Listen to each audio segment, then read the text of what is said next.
The DDR4 price sheet that landed in certain procurement channels last year carried a number that stopped sourcing managers mid-scroll.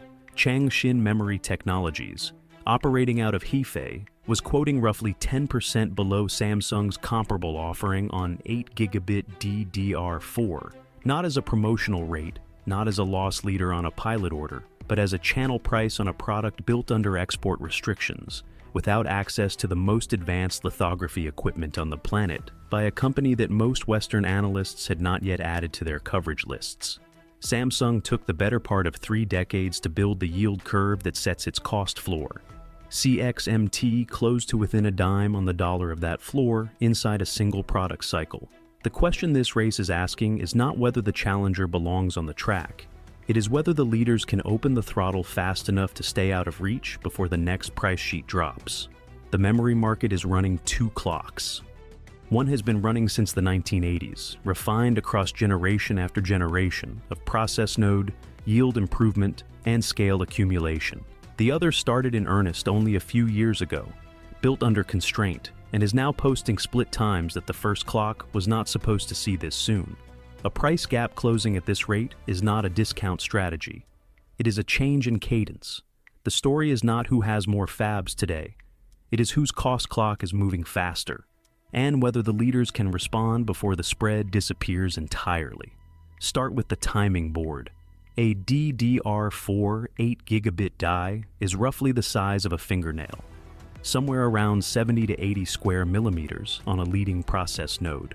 Samsung and Micron produce those fingernail-sized objects at enormous volume, spread across mature nodes with yield curves that have been refined over years of production. Their cost per bit is genuinely low. Not because they are pricing aggressively to defend share, but because the accumulated process knowledge baked into their fabs produces fewer defective dies, fewer downgraded bins, and more usable output per wafer start. That yield maturity is not a marketing claim. It is the structural reason their price floor has functioned as a moat for competitors without equivalent process depth. CXMT's path to that fingernail does not run through the same fab. It runs through older deep ultraviolet lithography tools, the generation before extreme ultraviolet, because the most advanced machines from the Dutch manufacturer ASML are export controlled and not available to Chinese producers under current policy. More process steps are required to achieve comparable geometries. More mask alignments, more etch cycles, more opportunities for a defect to enter the die before it reaches packaging. The cost structure is different, the yield exposure is different, and yet the price on the channel sheet is below Samsung's ask. I think the sanctions narrative is being told backward by most of the coverage I read. The standard frame is, sanctions slowed CXMT's node roadmap, full stop. What that frame misses is what the constraint produced in exchange. Samsung and Micron, optimizing across decades for margin in a market where they set the price, were never pressured to run a lean cost discipline on tooling they didn't have. CXMT had to find a way to the same price destination with fewer resources and more process steps. The constraint did not just slow the roadmap. It forced a cost architecture that the leaders, running on comfortable margins with access to every tool on the market, had no reason to develop. The pace on the price board is partly a product of the restriction it was supposed to prevent. Think of it as a marathon pacer who sets out ahead at a speed the field is not supposed to sustain. The pacer's lead is not shrinking because the field got faster on the back straight. It is shrinking because the pacer priced in a cushion, a margin assumption, a tooling premium, that one runner behind them is simply not spending at the same rate. That runner is not winning yet. The cushion is going. Samsung and Micron are running a price floor built on yield curves refined over multiple decades of volume production. CXMT is running a channel price roughly 1/10 below that floor, in real time, after fewer than 10 years of serious volume output. The gap that took the leaders a generation to build is compressing inside a single product generation. That price compression matters differently now than it would have 2 years ago, because the second leg of this race changed the geometry of the track.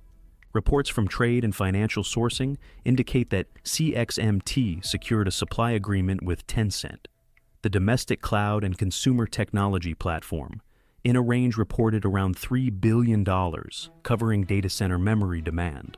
The contract terms are not public. The precise figure is drawn from trade reporting, not audited disclosures. But the structure of the arrangement matters more than the exact number, and the structure is what most of the coverage got wrong. This is being read as a demand story. CXMT found a big customer, so it has revenue. That reading is too narrow. What a domestic hyperscaler anchor of this scale actually does is change CXMT's negotiating geometry in every other market. A producer that can fill a substantial portion of its near-term capacity at a negotiated domestic rate does not need international volume to cover its fixed costs. It can quote international customers at or below market as a tactical move rather than a survival requirement. Samsung and Micron, diversified across hundreds of global customers with no single anchor representing more than a slice of output, cannot easily match a selective price cut without compressing their margin globally. They are running global allocation. CXMT, with a domestic floor under a significant share of its capacity, is running something closer to optionality. In a track race, the runner who has already banked a qualifying time does not need this heat. They can sit in, conserve, and move when the gap opens. The Tencent anchor is CXMT's banked qualifying time. It does not need to win the international price negotiation to stay in the race. The leaders now have a competitor that doesn't need them to survive.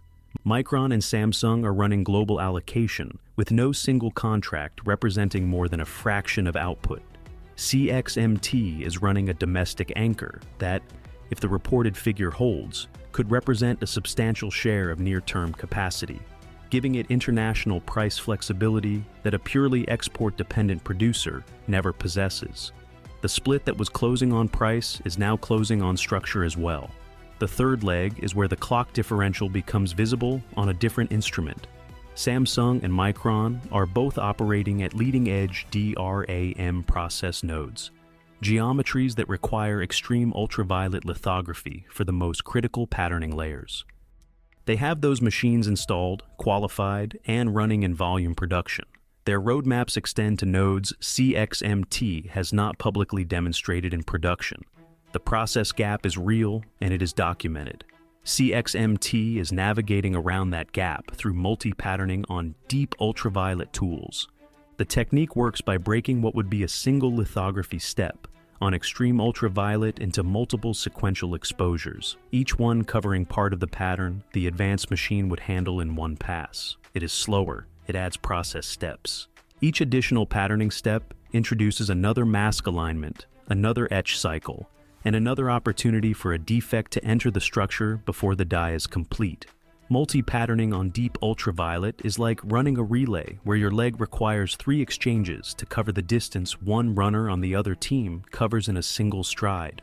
You can still move.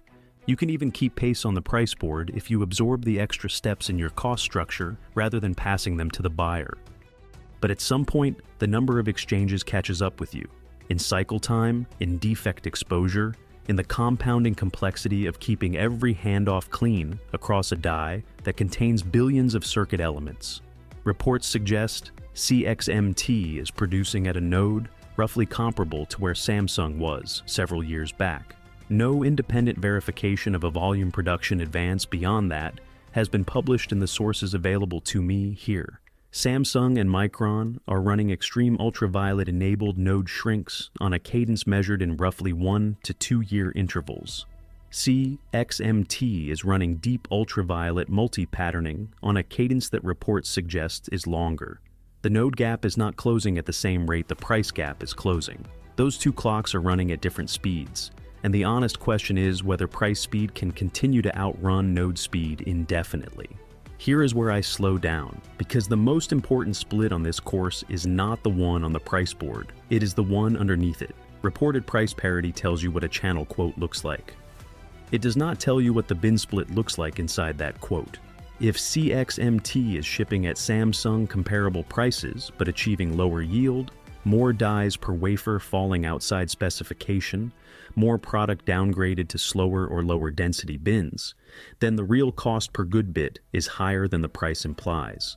The company would be absorbing yield loss and expressing it as a price advantage rather than a cost disclosure. There is no public, independent yield data for CXMT's current production runs.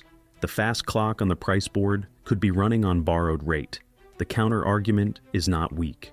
CXMT has been shipping at volume long enough that systematic yield failures would surface somewhere visible, in customer return rates, in procurement behavior, in reliability reports from the organizations qualifying the product. The Tencent anchor, if it reflects a real hyperscaler qualification, implies that a sophisticated buyer with its own component testing ran CXMT product through qualification protocols and accepted it for production workloads. Hyperscalers do not sign nine-figure memory supply agreements on yield they have not independently validated. The absence of public failure data is not proof of clean yield, but it is evidence the product is functional at volume, which is a different thing from unknown. Here is where I push back on my own read from the second leg. The Tencent contract as a banked qualifying time assumes that the product Tencent qualified is representative of what CXMT ships to the open market.